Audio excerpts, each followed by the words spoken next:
India and China, two ancient civilizations, neighbors and global powers. So why aren't they friends?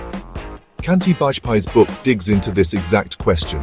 And it's not about just one border clash or a trade spat, it's deeper, structured around what he calls the 4 Ps: perceptions, perimeters, partnerships, and power asymmetry. Let's break that down. First up, perceptions. How India and China see each other is shaped by history and mistrust. India remembers 1962, a war it lost, and sees China as manipulative and aggressive.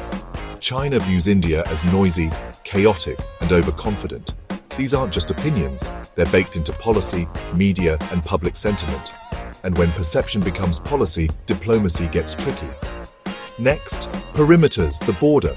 3,500 kilometers of "we don't agree where this line is." Clashes in Galwan and Doklam aren't random. They're symptoms of unresolved boundaries that both countries treat as national pride. Negotiations, ongoing for decades. Progress, minimal. Third, partnerships.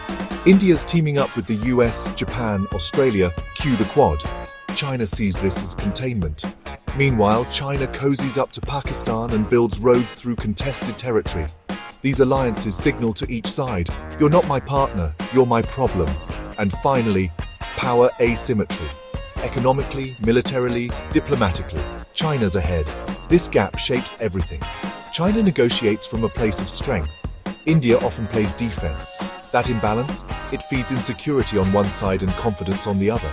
Now, zooming out, history matters. They were once idealistic neighbors. Remember Hindi Chini Bajpai?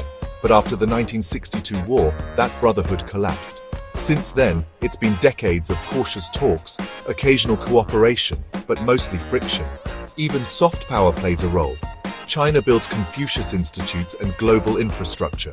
India has yoga, Bollywood, and democracy, amazing tools but underused. And let's not forget domestic politics. India's democracy means public opinion matters.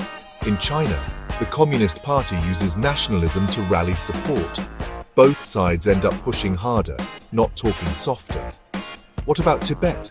India hosting the Dalai Lama has always rubbed Beijing the wrong way. Symbolically, it's huge.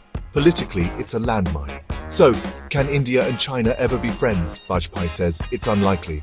Not impossible, but unlikely. The 4 Ps are too entrenched. But peaceful coexistence? That's still on the table, if both sides are willing to lean in. Because understanding each other is the first step to anything better than rivalry.